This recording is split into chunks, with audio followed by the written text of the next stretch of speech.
Hello guys, Bailey from Ramen News here, and today I wanted to talk about a topic that might be disagreeable, but that's okay, and it's what I think is one of the reasons why God allows suffering.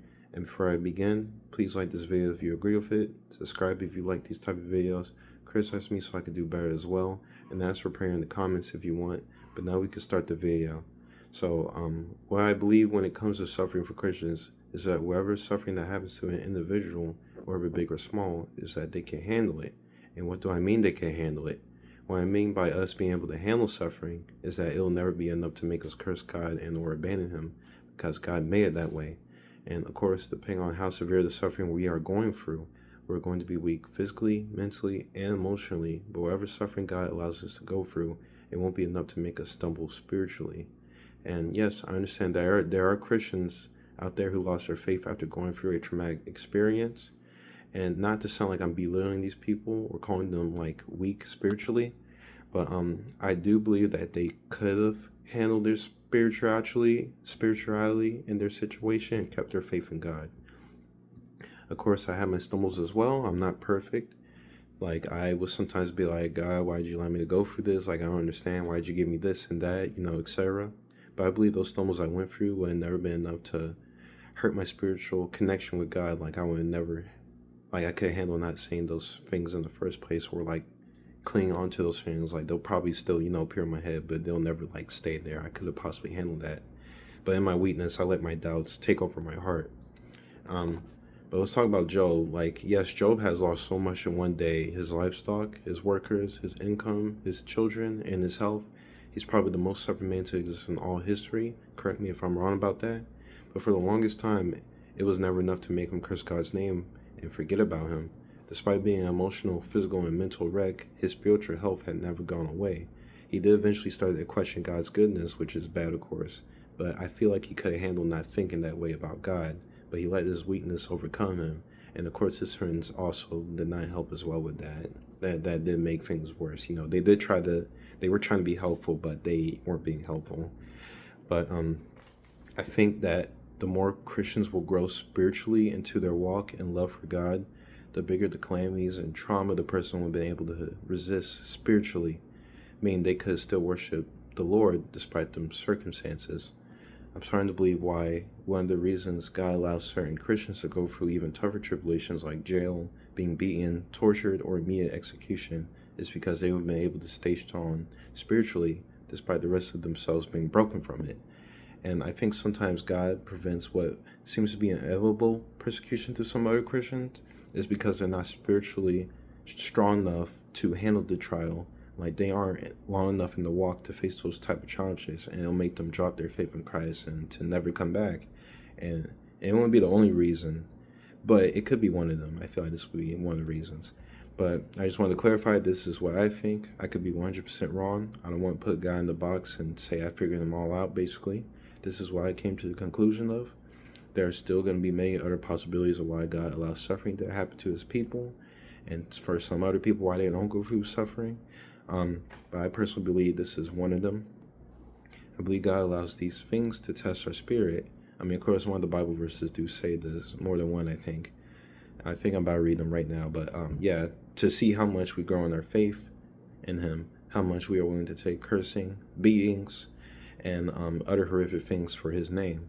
Of course, he doesn't like what is happening to us. Like, I'm sure it breaks his heart each time, but it's there because people abuse their free will that God bestowed on them. But he will also be willing to use that mistreated free will to test that person's soul, to see if they're going to allow their spirit to hold on tight to their belief on him. And like I said, I don't want to put God in a box. For example, just because I believe I'm not spiritually strong enough to resist tribulations like that, like those really tough tribulations, doesn't mean I'm immune from the possibilities like someone breaking into my house right now and kidnapping me and torturing me for believing in God. And if that does happen, I think that means I am spiritually strong enough to resist and keep my faith in God, because God allowed that very thing to happen to me. And I also wanted to add that not every spiritually strong person will inevitably have to face some type of strong persecution, like torture or constant harassment, just because they've been able to handle it, because not everyone's meant to go through the same challenges. Like what it says in Matthew 5:10, which says, Blessed are those who are persecuted for righteousness' sake, for theirs is the kingdom of heaven. End quote. I want to include 1 Peter 1:6-7. Now for a little while you may have to suffer grief in all kinds of trials. These have come so that the proven genuineness of your faith, of greater worth than gold, which perishes even through rendered by fire, may result in praise, glory, and honor when Jesus Christ is revealed. End quote. And notice how it says those who are persecuted in Matthew 5:10, and it says you may in 1 Peter 1:6-7, which I think means not everybody will face the same problems. Some will have it more easy for the majority or even the rest of their lives compared to those who had to be in complete hiding all the time, often belittled in their own town, from their own family, having the possibilities of being kidnapped and killed at great height each day, and more. And just because we don't want to, and just because we don't have to worry about those things, doesn't mean we don't face some type of tribulation ourselves. Like stay in John 16:33 and 1 Peter 4:2, John 16:33. I have told you these things so that in me you may have peace, but in this world you will have trouble. But take heart, I have overcome the world. End quote. And also 1 Peter 4:12-13.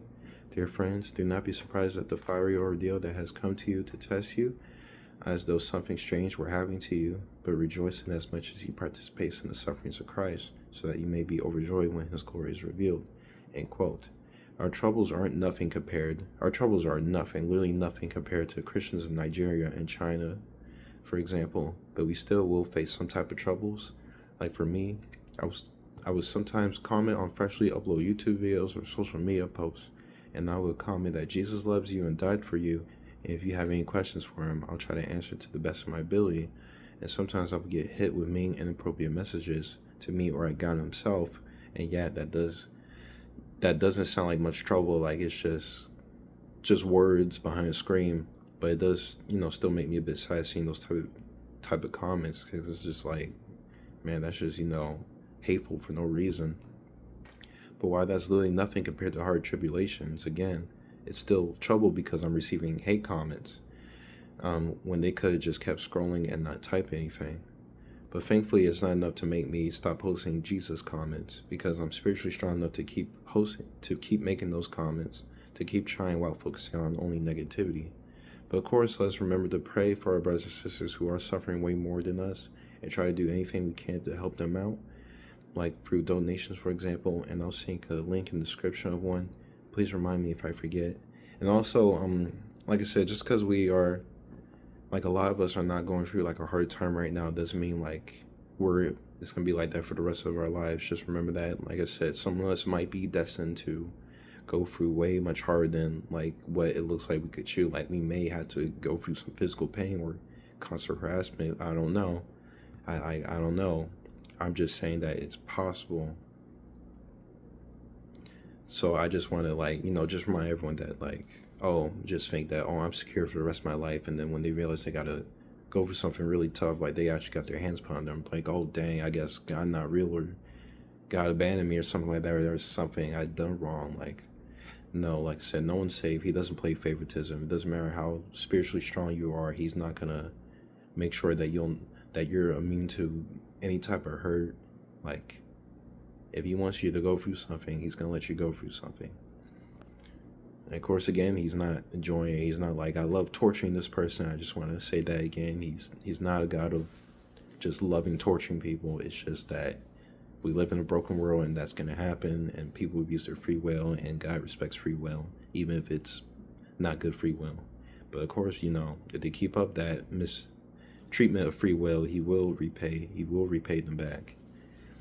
But thank you all for viewing this video. Please criticize me on how I can improve on these things, on these videos, and comment if you have any questions. And prayerfully, I'll see y'all beautiful people next week. Goodbye.